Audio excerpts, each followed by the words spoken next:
오늘은 지난 세 주간의 이야기를 한 자리에 모아서 마무리하는 그런 시간입니다. 우리 5월 한 달 동안 가정의 달이기 때문에 가정을 주제로 해서 말씀 우리가 살펴봐 왔습니다.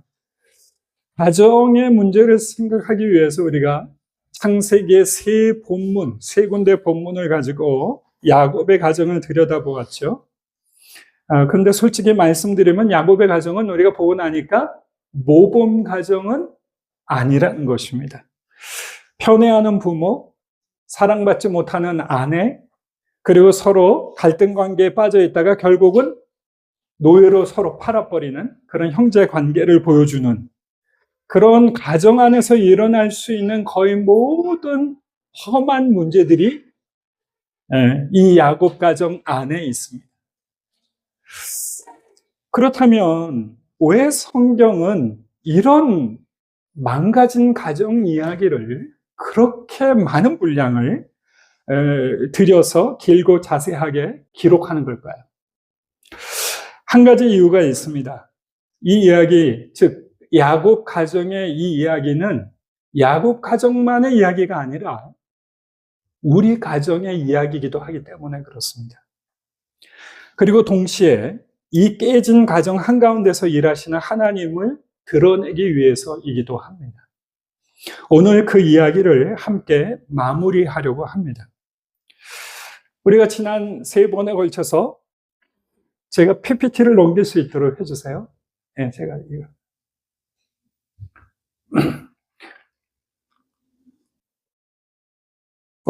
오케이. 네. 우리가 지난 3주간에 걸쳐서 본 본문들을 가만히 살펴보면 이 세 본문들이 우리에게 보여주는 한 가지 중요한 사실이 있습니다. 그것은 뭐냐면 우리 힘으로는 가정 내에 이 사슬들, 편애 또는 아버지가 자녀에 대한 편애, 아내에 대한 편애, 그리고 자식들 간의 갈등의 관계, 이런 사슬들을 끊을 수가 없다는 것입니다. 이 세 본문에서 보여주는 이 세 가지의 굵직한 문제들은 결국 하나의 뿌리에서 나오게 돼요. 그 뿌리가 무엇이냐면 모든 문제의 뿌리는 바로 이것입니다. 사랑이 조건부가 될 때, 다시요. 사랑이 조건부가 될 때, 조건부가 될 때 가정은 무너집니다. 그러니까 사랑이 조건부가 된다는 건 뭐예요? 내가 사랑을 하는데 조건이 있다는 거예요. 사랑해야 될 이유가 있어서 사랑하는 거. 무조건적이 아니라 조건이 되는 어떤 부분이, 어떤 조건을 이루는 부분이 있다는 거예요. 그래서 하는 사랑은 반드시 뭐를 낳아요? 무너짐을 낳는다는 것입니다. 자, 이 이야기를 다시 한번 살펴보겠습니다. 첫 번째, 조건부 사랑이 형제를 원수로 만듭니다. 우리 지난번에 창세기 17장을 살펴봤었죠? 이삭은 에서를 사랑합니다. 근데 아버지 이삭은 에서를 사랑하는데 엄마 리브가는 누구를 사랑해요? 야곱을 사랑하죠. 그죠? 두 부모 모두가 자녀를 사랑했습니다. 근데 그 사랑은 조건부 사랑이에요. 조건적인 사랑이에요. 뭔가 사랑의 이유를 가지고 있기 때문에 사는 사랑이라는 거예요. 이삭은 사냥 솜씨 때문에, 리브가는 그 둘째 아들이 집에 늘 머물면서 자기가 대화도 많이 하고 가정적이고 그런 자기와 어떤 성향, 스타일 이런 것들이 잘 맞아서 사랑하는 것이죠. 이런 조건부 사랑은 가정 안에 경쟁 구도를 만들어냅니다. 에서와 야곱은 부모의 사랑을 얻기 위해서 서로 속이고 빼앗아야 했습니다. 그리고 그 결과가 뭐예요? 서로 형제들이 심하게 원수 관계로 관계가 변질이 되죠. 조건부 사랑 하나가 형제를 이렇게 원수로 만든 것입니다. 창세기 29장에 보면 야곱은 편애의 피해자로 우리는 여태까지 알아왔는데 그 아버지는 형만 사랑하고 엄마는 자기를 사랑했지만 아버지는 형에게 축복을 주려고 한단 말이죠. 아버지의 사랑을 받지 못했어요. 아버지의 편애의 피해자예요. 그런데 야곱은 편애의 피해자였는데도 불구하고 자기가 결혼하자마자 자기 역시 편애를 해요. 자기가 좋아하는 라헬만 사랑하지 레아는 거들어보지도 않죠. 외면당하는 레아는 자녀를 낳을 때마다 이런 남편의 사랑을 갈구하면서 독백을 이렇게 반복합니다. 아이를 낳고 이제는 내 남편이 나를 사랑하리로다. 또 아이를 낳고 이제는 내 남편이 나와 연합하리로다. 이렇게 남편의 사랑을 간절히 사모하면서 자식을 통해서 어떻게든지 그 사랑을 얻으려고 애를 씁니다. 그렇지만 이 레아라는 여인의 독백은 결국은 응답받지 못하죠. 레아의 전략은, 자식을 낳아서 사랑을 얻겠다고 하는 레아의 전략은 어떻게 돼요? 실패합니다.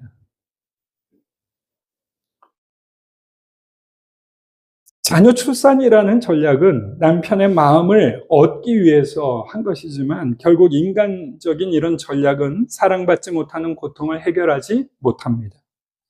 여기서 중요한 진실 하나가 드러나요. 상처받은 사람이 상처를 반복합니다.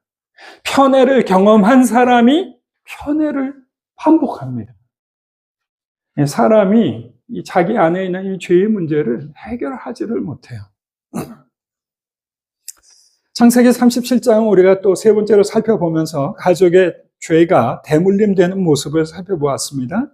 야곱은 요셉에게 채색 옷을 입히죠. 다른 자식들은 걷들어보지도 않고 유독 라헬이 낳았던 그 첫째 아들 이 요셉에게 가장 좋은 옷, 채색 옷을 입혀주는 거예요. 편애가 반복이 되는 거예요. 그런데 야곱이 이 편애를 경험한 곳이 어디냐? 야곱은 자기 형들과의 사이에서 아버지의 편애를 경험했는데 이젠 자기가 아버지가 돼서 자식을 편애하고 있는 거예요. 편애가 계속 대물림되고 있다는 것입니다. 왜 이런 죄의 성향들이, 이런 편애가, 이런 잘못된, 그릇된 태도들이 반복이 될까? 왜요? 우리 마음이 죄로 그만큼 오염되어 있기 때문에 그래요. 편애를 누가 가르쳐 준 것이 아닌데도 그냥 흘러나와요. 이렇게 가정의 죄는 대물림되는 것입니다. 야곱의 죄가 야곱의 자녀들에게 이어지고 결국 형들은 요셉을 구덩이에 던지고 은 20에 팔아버렸습니다. 가정이 이제 완전히 가족 관계가 깨어지고 나눠지고 해체가 된 것입니다.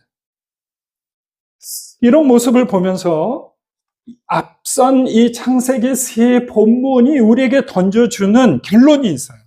인간 스스로는 이런 죄의 사슬에서 빠져나올 수가 없다는 것입니다. 빠져나올 수 없어요. 우리가 가끔 저는 정치 얘기 거의 잘 하기를 원치 않고 원래 논란의 주제가 되기 때문에 좀 피하고 싶은 마음이 있는데 이 정치인들 중에 특히 대통령, 제가 분당 우리 교회에서 섬길 때 그때 주보 나눠주시던 집사님이셨어요. 아내는 권사님이십니다.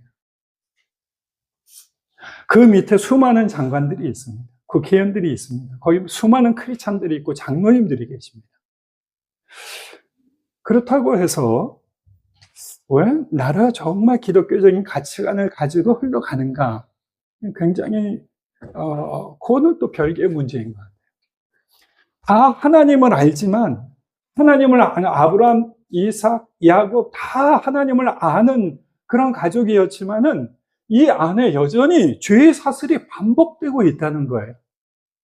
교회를 다니고 있기 때문에, 주고 나눠주는 집사이기 때문에, 우리가 직분을 받은 권사이기 때문에 안심할 수가 없어요. 내가 권사 됐다고 해서, 집사가 됐다고 해서 죄의 사슬이 스스로 끊어지는 게 아닙니다.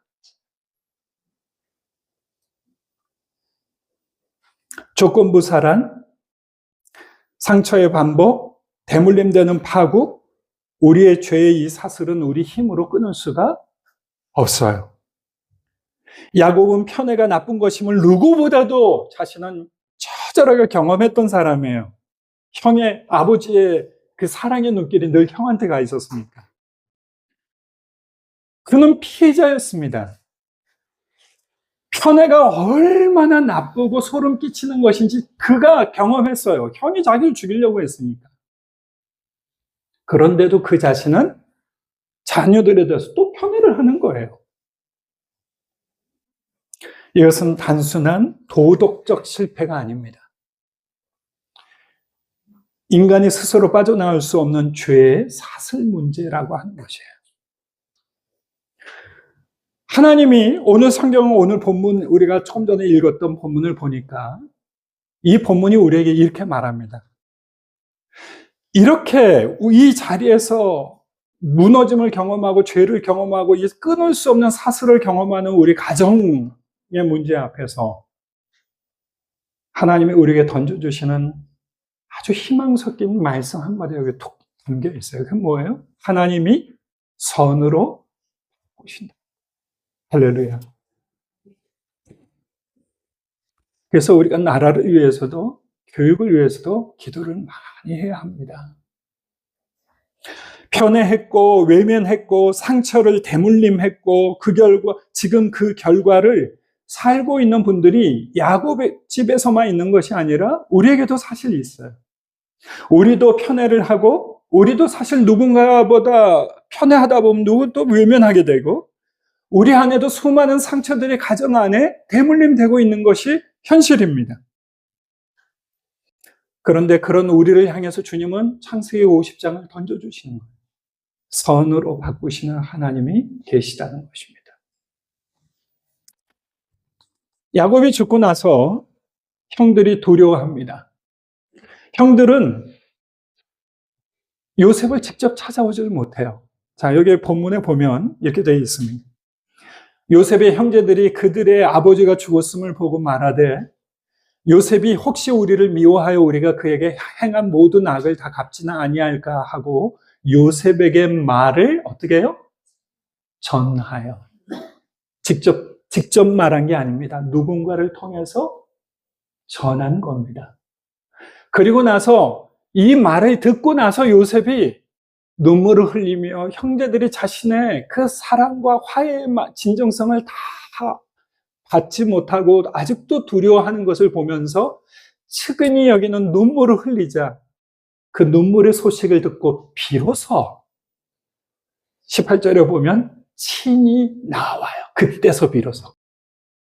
그래서 요셉 앞에 당신의 종이라고 고백하면서 화해를 요청하는 것입니다. 용서를 다시 간구하는 거예요. 이 구조를 가만히 살펴보면 가정 안에 스며 있는 이 편의 구조 또는 갈등 관계의 구조, 이 죄 사슬의 구조가 얼마나 그 관계들을 서로 깊은 상처를 내는지를 알 수가 있습니다.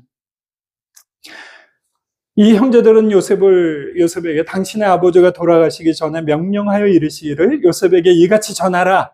내 형들이 내게 악을 행하였을지라도 이제 바라건대 그 허물과 죄를 용서하라 하셨나니 당신 아버지의 하나님의 종들의 죄를 용서하소서. 이렇게 아버지의 말이라고 하면서 전달을 한 거예요. 그것도 간접적으로. 근데 제가 볼 때는 이것이 야곱이 실제로 남긴 정말 유언인지 명료하지 않아요. 왜 그러냐면 성경 어디에도 이런 유언의 기록이 없기 때문입니다. 어쩌면 이것은 조작일 수도 있어요. 그건 확신할 수는 없지만. 근데 왜 조작이든 아니든 왜 이런 말을 굳이 지금 꺼내고 있느냐? 이 형제들이 자기가 한 행동이 얼마나 서로의 관계를 깊이 망가뜨리는 잘못인지를 인식하고 자기의 이름으로 나설 수 없는 거예요. 그러니까 아버지의 이름을 걸고 아버지의 권위를 빌려서 지금 말을 거는 것입니다. 그때 요셉이 이 형제들이 전해온 말을 듣고 눈물을 흘립니다. 형들이 여전히 자기를 두려워하는 마음이 그 안에 읽혀진 거예요. 사람을 보내어 말을 전했다? 이 말은 직접 말하기 지금 힘들어한다는 것입니다. 게다가 그들이 전한 말이 그 진정성을 확인할 길이 없는 아버지 말인데 그 말인 즉슨 내 형들이 악을 행하였을지라도 그들의 허물과 죄를 용서하라. 이런 말을 전했다는 거예요, 굳이. 이런 말을 전한 이유가 뭐예요? 아버지의 이름을 팔아서라도 지금 용서를 확실하게 하고 싶다는 것이죠. 그만큼 이제 두려운 거예요. 사실 두려울 수밖에 없어요. 왜냐하면 형제들이 이 동생 요셉에게 한 일은 정말 해서는 안 될 일이죠. 그 어린아이를, 17세 된 어린아이를 노예로 팔아버렸습니다. 그래서 한 인생을 뭉개는 거예요. 그 모든 인생이 어떻게 되든지 완전히 노예로 살도록 한다는 것은 완전히 그 인생을 망가뜨리는 것입니다. 그런 동생이 어느 날 갑자기 생사여탈 권세를 가진 권세자로 자기 앞에 똑 하고 나타났을 때 얼마나 긴장했겠어요. 두려움이 없을 수 없었을 것입니다. 아무리 용서한다고 말해도 자기들의 한 일이 너무 큰 거예요.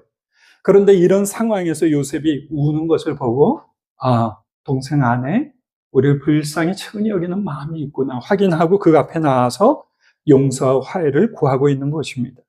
이때 요셉이 건넨 대답이 너무나 놀랍습니다.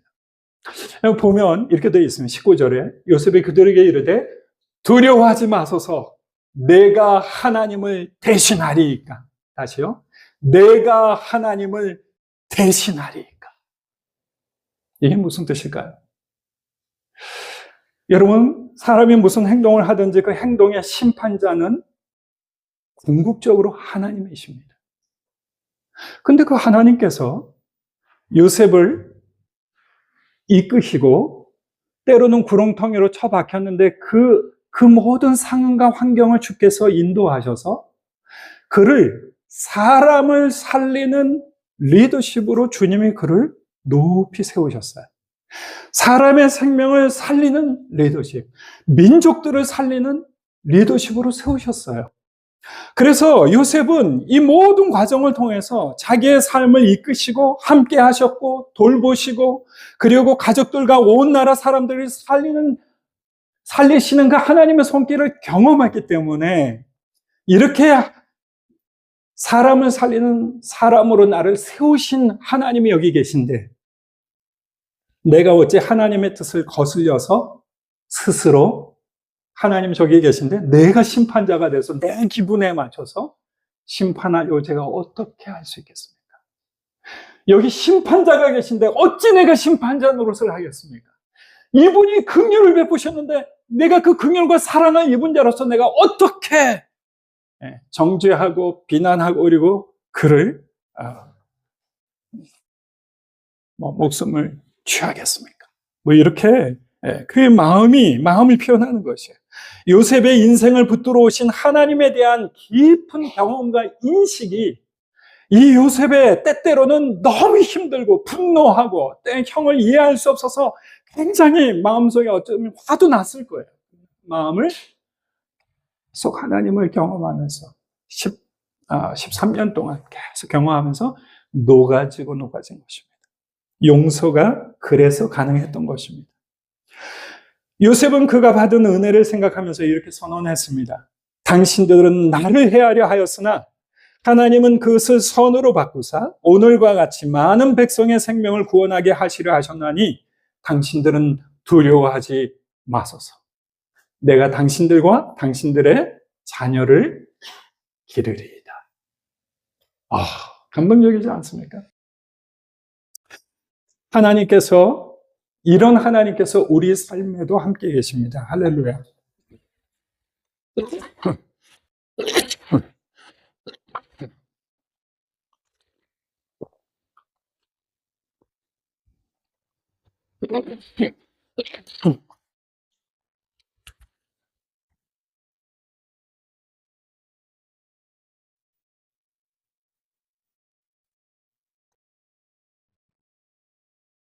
요셉의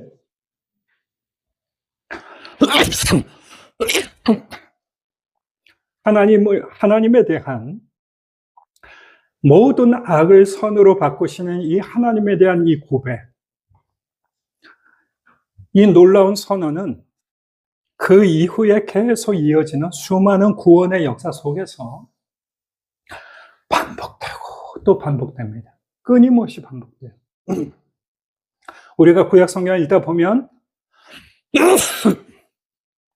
정말 더 이상 어찌할 수 없는 나락으로 떨어지는 상황 속에서 하나님이 또 선으로 이끄시고 또 선을 만드시고 하시는 구원의 손길, 이 선하신 손길을 끊임없이 베푸세요. 근데 이 하나님의 구원의 역사가 계속 이루어지다가 이것이 어디에서 완성이 됐느냐, 어디에서 온전한 모습으로 드러나느냐, 예수 그리스도의 십자가 위에서 드러납니다. 요셉의 이 고백이 계속 이어지다 이 신실하신 하나님의 선하심이 십자가에서 드러나. 베드로가 사도행전 2장에 보면 이렇게 고백합니다. 여기 사도행전 2장 23절 24절을 같이 한번 읽어보겠습니다. 시작. 너희가 법 없는 자의 손을 빌려 못 박아 죽였으나 하나님께서 그를 사망의 고통에서 풀어 살리셨으니, 예, 당신들은 나를 해하려 하였으나 하나님은 그것을 선으로 바꾸셨습니다 하고, 이 선으로 바꾸시는, 악을 선으로 바꾸시는 그 하나님에 대한 이 고백이 구약 구원의 역사 속엔 면면이 이어져 오다가 예수 그리스도의 십자가 위에서 우리의 모든 구원을 완성하시기 위해서 다시 그 손길이 나타난 거예요. 너희는 법 없는 자들의 손을 빌려서 못 박아 죽였지만은 하나님께서 이 모든 일들을 통해서 구원을 이루셨다. 부활을 이루셨고 그를 통해서 구원을 이루셨다고 베드로가 선포한 것입니다. 요셉의 선언과 베드로의 선포를 나란히 놓고 보면 놀라운 구조가 보여요.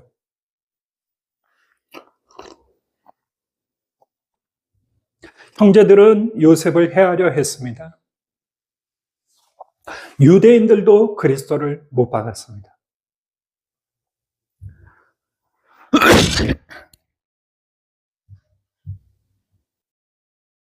하나님이 요셉의 경우에는 선으로 바꾸십니다.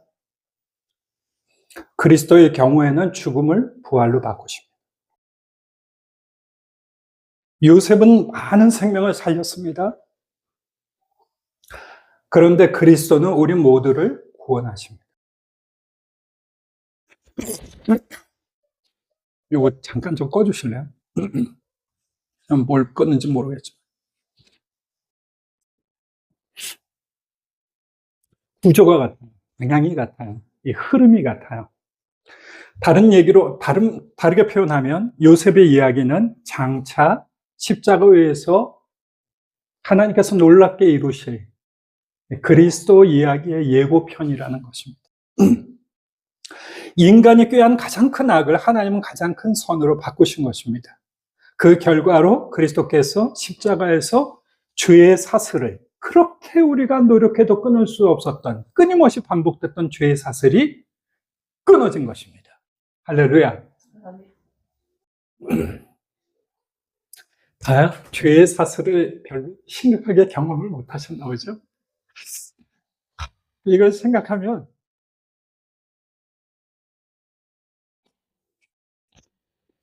그 하나님의 선은 그리스도 안에서 그럼 어떻게 그 선을 이루시는 하나님의 선이 그리스도 안에서 어떻게 이루어졌는가? 도대체 하나님이 그리스도를 통해서 죄의 사슬을 끊으신다고 했는데 구체적으로 그게 어떤 걸 말하는 건가? 들을 때는 굉장히 좋죠. 하나님께서 죄의 사슬을 끊으셨습니다. 십자가에서 끊어졌습니다. 듣긴 좋은데 뭐 어떻게 됐다는 걸 얘기하는 거야. 우리가 이해하지 못하면 그냥 빈 선포뿐이 되지 않아요. 창세기 이 세 본문이 각각 다른 방식으로 어떻게 해석이 되었는지를 보여줍니다. 우리가 5월 3일이었던가요? 첫 번째 주일날 증거했던 창세기 27장에 대해서 십자가의 복음을, 예수 그리스도는 어떻게 우리에게 복음을 가져왔느냐, 어떻게 우리에게 구원을 가져왔느냐. 갈라디아서 3장 27절 같이 한번 읽겠습니다. 시작. 누구든지 그리스도와 합하기 위하여 세례를 받은 자는 그리스도로 옷 입었느니라. 여러분, 야곱은 형과의 경쟁에서 아버지의 사랑을 독차지하려고 사실은 아버지의 흐린 눈을 속여서 형의 옷을 뒤집어 쓰고 가서 은혜를 받으려고 애를 썼어요. 그런데 우리가 하나님의 은혜를 누리기 위해서 더 이상 그럴 필요가 없다는 거예요. 왜요? 예외 없이 우리가 누구든지 간에 그리스도가 우리의 옷이 되셨다는 것입니다. 우리의 성장 배경이 어떻든지, 우리의 학적 배경이 어떻든지, 우리의 부모가 나를 어떻게 대하시던 분인지, 내가 어떤 상황과 환경 속에서 성장한 사람이든지 간에 하나님 아버지께서 그리스도로 하여금 우리를 그리스도로 옷 입혀주셨다는 거예요. 우리를 당신의 자녀로 삼아주시고 하늘의 모든 신령한 복으로 채워주실 자녀로 우리를 보고 계신다는 것입니다. 고린도후서 5장 21절을 같이 읽겠습니다. 시작. 하나님이 죄를 알지도 못하신 이를 우리를 대신하여 죄로 삼으신 것은 우리로 하여금 그 안에서 하나님의 의가 되게 하려 하십니다. 하나님의 은혜가 마음껏 쏟아져 내려올 수 있는 유일한 이유는 그리스도가 우리의 의가 되시기 때문에 그렇습니다. 왜 내 삶에 얽어매던 아무리 몸부림쳐도 끊어낼 수 없는 내 삶의 죄의 사슬이 어떻게 끊어질 수 있느냐?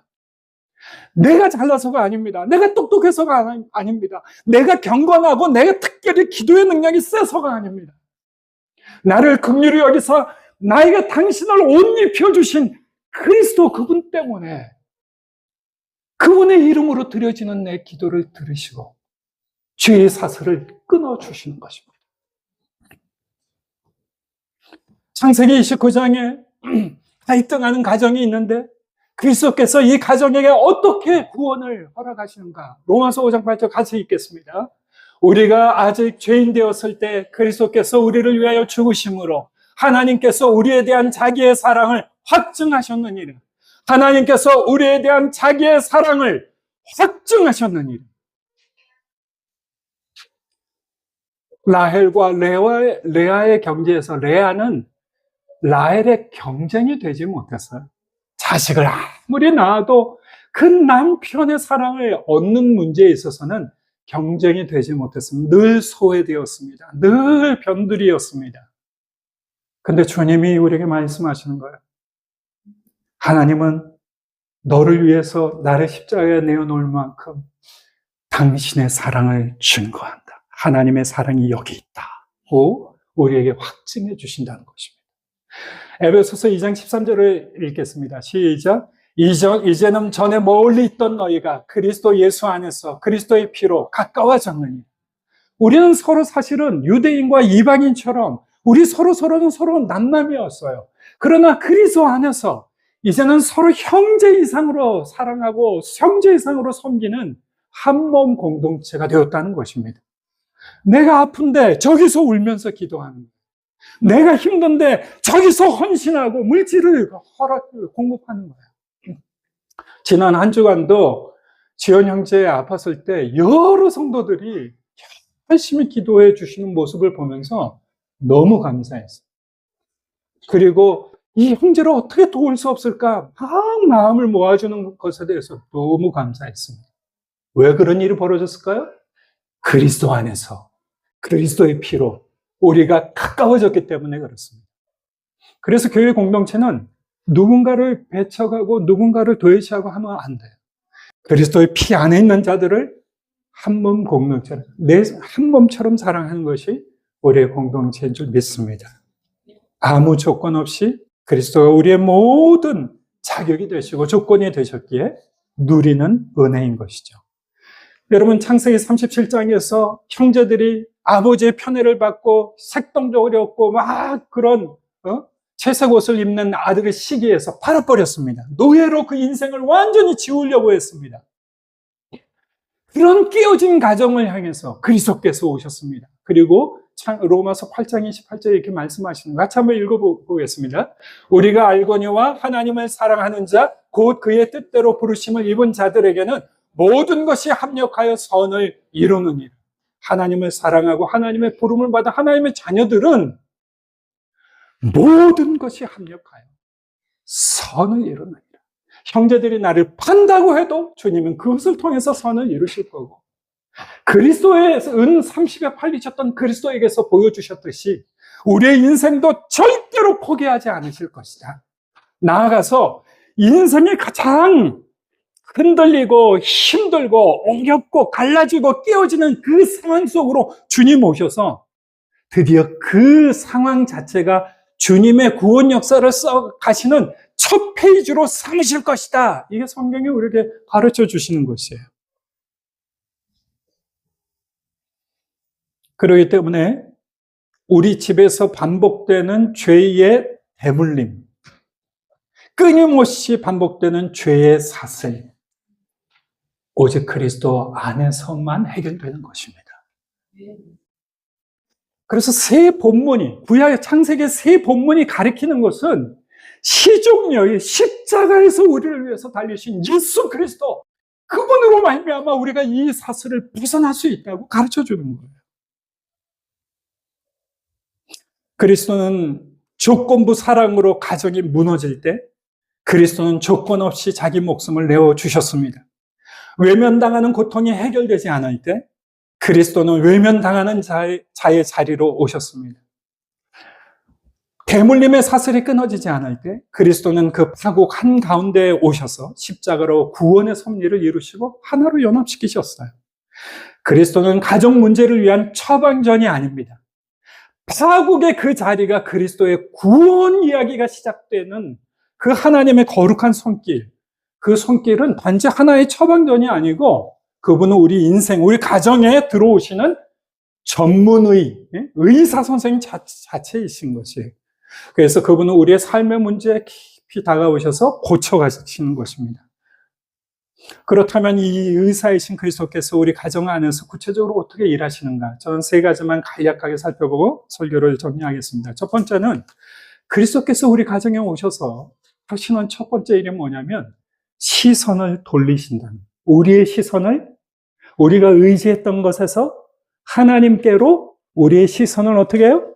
돌리신다. 성경은 히브리서 12장 2절에 이렇게 우리에게 권면합니다. 모든 무거운 것과 얽매이기 쉬운 죄를 벗어버리고, 옛날에 우리가 그렇게 추구하고 바라보고 의지했던 그것들 벗어버리고 인내로서 우리 앞에 당한 경주를 하며 믿음의 주여 또한 온전케 하시는 예수를 바라보자, 그렇게 말했습니다. 우리가 그리스도 안에 더 깊이 들어갈수록 우리의 시선을 주님이 바꾸어 가세요. 예전에는 우리 의지하던 것들이 있었는데 이제는 시선을 바꿔서 하나님을 자꾸 찾고 구하게 만드시는 것입니다. 가정 안에서 채워지지 않는 것을 가정 안에서 해결하려 할 때 우리는 레아가 됩니다. 배우자의 시선, 자녀의 인정, 부모의 사랑, 그것이 채워지기를 기다리며 이런저런 전략을 씁니다. 그러나 그 전략은 실패합니다. 우리 가정의 문제를 해결하고자 한다면 무엇보다도 이 가정에 우리의 치료되시는 분을 모셔야 돼요. 그분 앞으로 우리가 나가야 합니다. 의사를 만나기 전에는 참되고 바른 진단과 치료가 불가능하기 때문에 그렇습니다. 그리스도의 십자가는 이 땅에서 우리의 시선을 누구한테로 돌려야 될 것인지를 너무나 선명하게 보여줘요. 그 누구에게도 돌려도 그 모든 것이 다 죄의 사슬 아래 있다는 것을 십자가가 증거하기 때문에 그렇습니다. 그러니 하나님 앞에 나아가 하나님을 구하십시오. 다시요. 그러므로 하나님 앞에 나아가 누구를 구하라고요? 하나님을 구하십시오. 해결책을 구하는 것이 아닙니다. 해결자 되시는 그분 자신을 구하는 것입니다. 우리의 선물 작전이 바닥이 나고 우리의 전략이 실패했을 때, 더 이상 쓸 방법이 없을 때, 그때가 바로 하나님께로 돌려야 될 때임을 깨닫고 하나님께 눈을 돌려야 돼요. 그래서 주님, 제 삶에 당신이 필요합니다. 제 가정에 당신이 필요합니다. 우리가 이렇게 하나님께 눈을 돌리지 않으면 어떻게 되느냐? 나중에 큰 부끄러움을 경험하게 되기 때문에 그래요. 두 번째, 그리스도께서 우리 가정에 오시면 하시는 두 번째 일이 있습니다. 그것은 자기 직면의 자리로 부르신다는 것입니다. 다시요. 자기 자신을 이렇게 딱 내다보는 자기 직면의 자리로 부르신다는 것입니다. 시선이 하나님께로 우리가 시선을 돌리기 시작하면 그 하나님 앞에서 주님이 우리의 속에 있는 것들을 드러내 보여주세요. 우리가 하나님의 눈을 이렇게 하나님께로 고정하면 하나님 하시는 일이 뭐냐면 그 하나님을 바라보는 시선을 정결케 하셔서 우리 속사람을 새롭게 하세요. 히브리서 4장 12절을 같이 한번 읽어보겠습니다. 시작. 하나님의 말씀은 살아있고 활력이 있어 좌우의 나이성 어떤 검보다도 예리하여 혼과 영과 및 관절과 골수를 찔러 쪼개기까지 하며 또 마음의 생각과 뜻을 판단하나니. 할렐루야. 하나님의 말씀이 찔러 쪼개십니다. 하나님을 바라보고 하나님을 사모하고 하나님께 가까이 나아가면 그분은 그분의 말씀을 통하여 우리의 혼과 영과 관절과 골수를 찔러 쪼개기까지 하는 거예요. 그래서 혼과 영과 관절과 골수를 찔러 쪼개기까지 하여 그 속에 감춰져 있던 우리의 모든 편애와 우리의 모든 시기와 질투와 갈등과 이 모든 것들을 서서히 수면 위로 드러내 보여주시는 것입니다. 하나님의 말씀에 우리를 찔러 쪼갤 때 내가 보지 못하던 것을 보기 시작합니다. 아, 내가 야곱의 자리에 있구나. 내가 편애하는 야곱의 자리에 있구나. 내가 외면당하는 배우자의 자리에 있구나. 상처를 대물림하고 있는 모습이 내게 있구나. 이런 것들을 보여주시는 거예요. 그리스도 앞에서 하나님 앞에 나아갈 때마다 우리는 불편한 진실들을 자꾸 마주하게 됩니다. 그러면서 우리가 피해자인 동시에 가해자라는 사실을 알게 됩니다. 야곱이 편애의 피해자였지만 편애를 반복하는 가해자이기도 했듯이 우리도 상처받은 자리에서 상처를 주는 자라는 사실을 또 보게 되는 것이에요. 이것이 그리스도께서 우리에게 보여주시는 정직한 자가 진단입니다. 이것은 정죄하기 위하심이 아니라 우리를 치료하시기 위해서 주님이 하시는 일들이에요. 이 진단 앞에서 내 안에 편애를 성령 앞에서 꺼내 놓으십시오. 이 진단 앞에서 내 안에 이기심이 있다면 그 이기심을 성령 앞에 꺼내 놓으십시오. 이 진단 앞에서 내 안에 시기와 질투가 있다면 그 시기와 질투를 주님 앞에 꺼내어 놓으십시오. 성령께서 내 안에 보여주시기 시작하는 그 어떤 것들을 주님 앞에 솔직하게 꺼내어 놓고 주님, 제 안에 이게 보이네요. 주님을 구하고 주님 앞에 나아갔더니 저는 저렇게 하면 될 것 같고 저렇게 하면 될 것 같았는데 제가 여태까지 보지 못했던 이게 문제군요. 문제가 여기 이렇게 있었군요. 문제의 진원지를 보게 하시는 것입니다. 그럴 때 주님 앞에 나아가 조용히 그것을 가지고 주님, 제 안에 이것이 있습니다 라고 고백하세요. 주님 앞에 보여주시는 것들을 고백하고 꺼내놓는 것만으로도 치유가 상당히 지금 진행되고 있는 것입니다. 마지막 세 번째, 그리스도께서 우리 가운데 오시면 세 번째 하시는 일은 뭐냐면 동행하게 하세요. 뭐 하게 하신다고요? 동행하게 하세요. 진단이 되고 치료가 시작될 때 그리스도께서는 우리가 혼자 걷게 하지 않으십니다. 동행하게 하세요. 주님은 우리를 사실 동행하시는 분이시죠. 내가 세상 끝날까지 너희와 항상 함께 있으리라. 주님은 당신이 동행하실 것을 명료하게 약속하셨습니다. 주님은 동행하세요. 근데 문제는 뭐냐면 내가 동행하질 않아요. 근데 주님은 우리를 바꾸셔서 주님은 사모하고 주님과 동행하는 자로 만들어 가신다는 거예요. 야곱은 야복강에서 하나님과 씨름했습니다. 씨름을 먼저 거신 분은 하나님이셨습니다. 압도적인 힘을 가지신 분이시지만 야곱 곁에 머물러 계셨어요. 새벽까지. 그리고 그 이름을 바꾸어 주셨습니다. 결국 야곱은 절뚝거리며 길을 나서게 되죠. 완벽한 것이 아닙니다. 재회 현장에서 완벽해진 모습으로 야곱이 나타난 것은 아니지만 야곱에 달라진 것이 하나 있었는데 그는 지금 하나님과 동행하는 자로 형 앞에 나아가는 것이죠. 그리고 문제가 해소가 되었습니다.